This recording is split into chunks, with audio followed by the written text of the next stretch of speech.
Hello friends, welcome to our YouTube channel. आज के video में जनरल स्टडीज में इंडियन जियोग्राफी के कुछ क्वेश्चन शामिल किए हैं। ये ऐसे प्रश्न हैं जिनका आना लगभग तय है। अगर आप क्वेश्चन पेपर उठाकर देखिए तो जियोग्राफी के कुछ स्पेशल जियोग्राफिकल फीचर्स हैं जो पूछे ही जाते हैं। उनमें एक कर्क रेखा है। अब कर्क रेखा से संबंधित तीन तरीके के प्रश्न बनते हैं। एक तो कर्क रेखा का अक्षांश पूछ लेते हैं आपसे, ये उत्तरी अक्षांश में पड़ती है कि दक्षिणी अक्षांश में पड़ती है। कर्क रेखा किन राज्यों से होकर गुजरती है भारत में, और कर्क रेखा किन देशों से होकर गुजरती है विश्व में। कर्क रेखा किस कॉन्टिनेंट से होकर गुजरती है, कर्क रेखा किन वाटर बॉडीज से होकर गुजरती है। ऐसे क्वेश्चंस बन ही जाते हैं और कर्क रेखा को बहुत हॉट टॉपिक के रूप में माना जाता है। एग्जाम पॉइंट ऑफ व्यू से बात करें, स्पेशली इंजीनियर्स के जो एग्जाम होते हैं, असिस्टेंट इंजीनियर, उनमें पूछा जाना। अब इस प्रश्न को शामिल करके हम उन सारे फैक्ट्स पे बात करते हैं। जैसे प्रश्न है, कर्क रेखा निम्न में से किस राज्य से होकर नहीं गुजरती है। नहीं वाले प्रश्न के बनने की संभावना ज़्यादा रहती है। अब गुजरती किन से है ये हमें पता होना चाहिए। यहाँ से देखिए, गुजरात से होके जाती है, फिर राजस्थान के थोड़े से हिस्से को कवर करती है, फिर मध्य प्रदेश को कवर करती है, और उसके बाद थोड़ा छत्तीसगढ़ पड़ता है, फिर झारखंड को करती है, फिर वेस्ट बंगाल को कट करती है, उसके बाद त्रिपुरा होके तो बांग्लादेश से भी जाती है, उसके बाद त्रिपुरा और मिजोरम को कट करती है। तो एक बार इसको अगर आप मैप पे देख लेंगे तो आप भूलेंगे नहीं। गुजरात, राजस्थान, मध्य प्रदेश, छत्तीसगढ़, झारखंड, वेस्ट बंगाल, त्रिपुरा और मिजोरम। इस बार भी यूपी पॉलिटेक्निक लेक्चरर एग्जाम में एक प्रश्न आया था कि कर्क रेखा निम्न में से किस राज्य में से नहीं गुजरती है। ठीक है, तो उसका आंसर शायद मणिपुर रहा था। तो राजस्थान से तो गुजरती ही है, छत्तीसगढ़ से गुजरती ही है, उड़ीसा से नहीं गुजरती है, जबकि त्रिपुरा से गुजरती है। तो करेक्ट आंसर उड़ीसा का हो जाएगा अगर इस प्रश्न के सोल्यूशन की बात की जाए।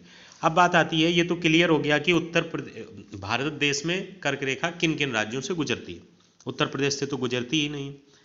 अब बात करते हैं, अगर यही बात वो कंट्रीज के लेवल पे करे तो टोटल 17 कंट्रीज से गुजरती है। ये क्लियर होना चाहिए, पहली बात।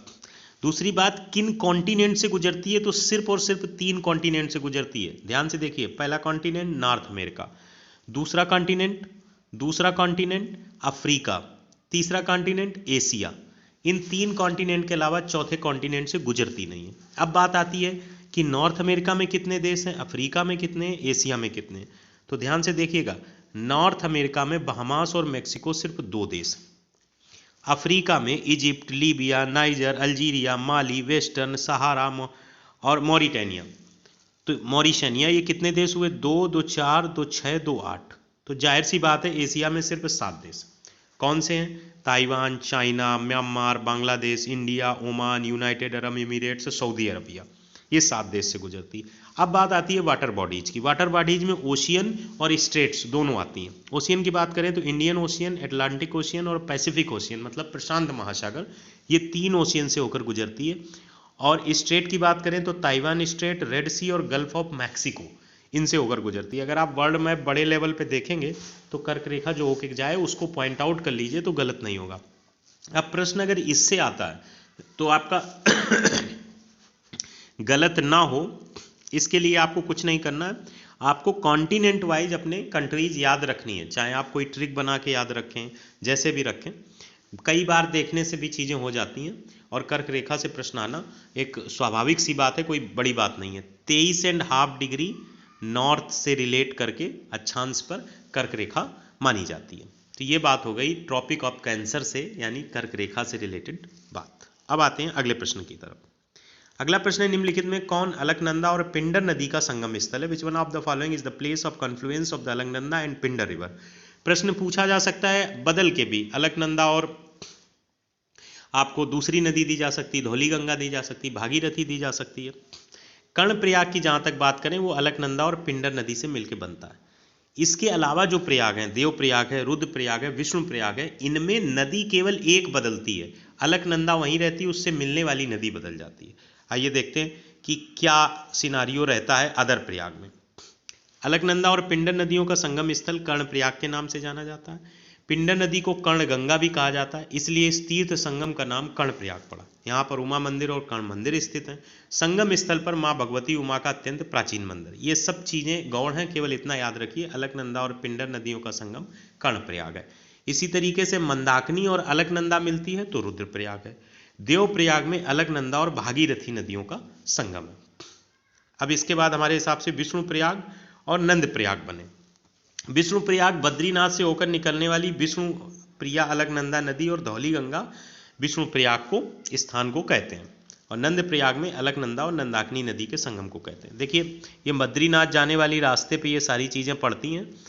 देवप्रयाग जो है यहाँ पर है, फिर रुद्रप्रयाग है, यहाँ पे देखिए भागीरथी नदी आके मिल रही है, यहाँ पे मंदाकिनी नदी आके मिल रही है, इधर पे पिंडर नदी आकर मिल रही है कर्णप्रयाग, और ये जो नीली लाइन से बनी है अलकनंदा को शो कर रही है। तो जो नदियाँ आके मिल रही हैं वो उस स्थान को बना देंगे और ये जाकर आप बद्रीनाथ पहुंच रहे हैं। मैं बद्रीनाथ और केदारनाथ 2 प्लेसेज पे जा चुका हूँ और रास्ते में इन जगहों पर लोग उतरते थे। मैं कहीं नहीं गया था, बद्रीनाथ और केदारनाथ ही गया था।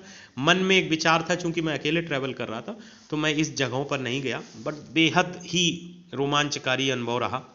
स्पेशली केदारनाथ जाने वाला जो अनुभव था वो बेहद रोमांचकारी था। बद्रीनाथ में बस वहीं तक पहुंच जाती है, जबकि केदारनाथ में आपको 20-25 किलोमीटर ऊंचाई पर चढ़ना होता है। सुबह 4 बजे जब मैंने यात्रा की थी तो मैं शाम को 7 बजे पहुंच पाया था वहाँ पर, और बड़ा रोचक होता है, एक अलग अनुभूति होती है। आपकी चेतना का पोटेंशियल क्या है वो पता चलता है।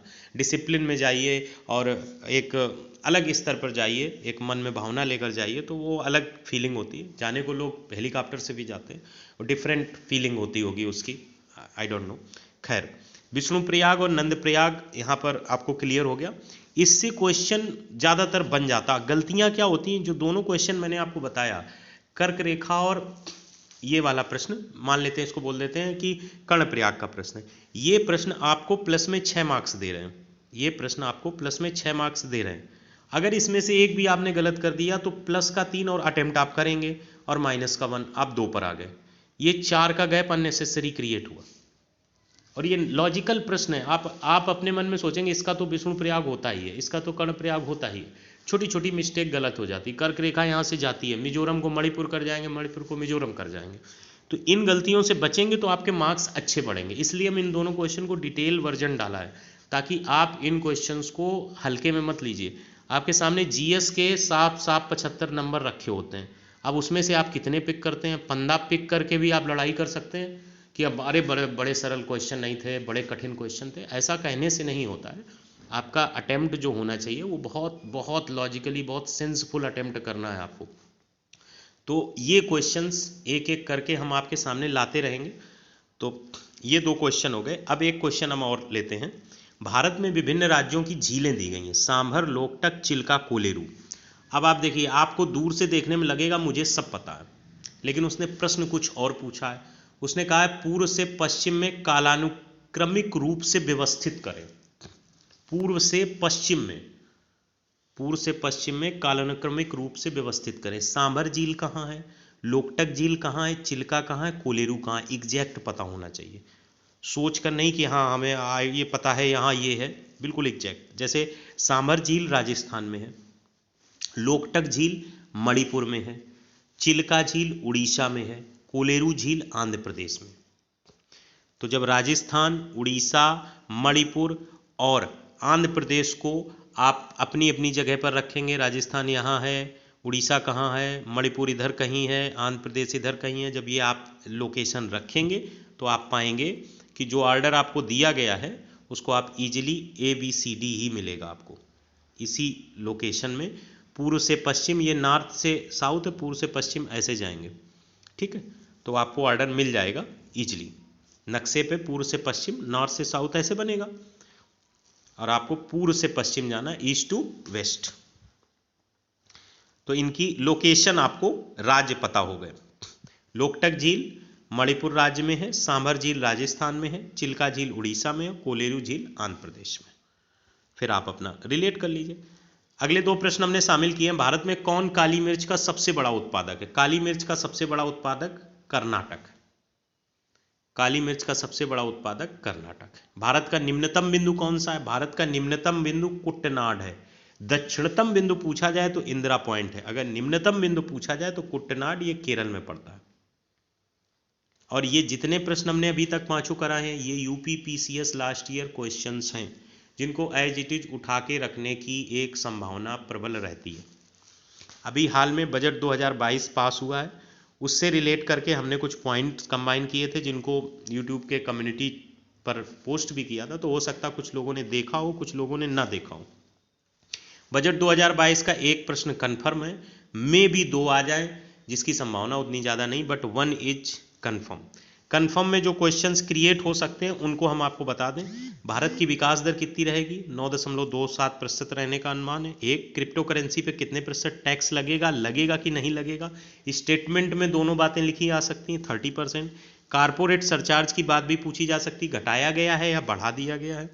इसके अलावा सौर ऊर्जा से रिलेटेड 19,500 करोड़ का कितने गीगावाट लक्ष्य रखा गया? तो 280 गीगावाट रखा गया।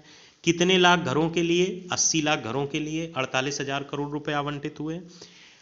और 2022-23 को कौन सा वर्ष मनाने के रूप में घोषणा की गई है? अंतर्राष्ट्रीय मोटा अनाज वर्ष मनाने की घोषणा की गई है। अगले 3 वर्षों में कितने वंदे भारत एक्सप्रेस चलाई जाएंगी? 400 वंदे भारत एक्सप्रेस चलाएंगी। हर घर नल से जल योजना के लिए कितने हजार करोड़ रुपए आवंटित हुए? 60,000 करोड़ रुपए आवंटित हुए। डिजिटल यूनिवर्सिटी का निर्माण किया जाएगा, स्टेटमेंट में लिखा जाएगा। किया जाएगा, नहीं किया जाएगा? किया जाएगा। और इस साल से चिप वाले ई पासपोर्ट उपलब्ध होंगे। इसके अतिरिक्त भी और अनाउंसमेंट थे बजट में, मुझे जो सबसे हाईलाइटेड लगे उनको हमने यहाँ रखा है। 1-2 पॉइंट और भी होंगे तो वो आप कमेंट बॉक्स में बता दीजिएगा। और इस प्रकार से आज इतना ही रखते हैं। कल के वीडियो में इंडियन जियोग्राफी के स्पेशली जो खनिज होता है, खनिज को, जो खनिज है, जलप्रपात हैं, खनिज, जलप्रपात और दर्रे, इनको ध्यान में रखते हुए एक वीडियो डालेंगे। तब तक आप इन चीज़ों पे जो हमने बताई हैं इनको एक बार ज़रूर देख लीजिएगा। Thanks for watching.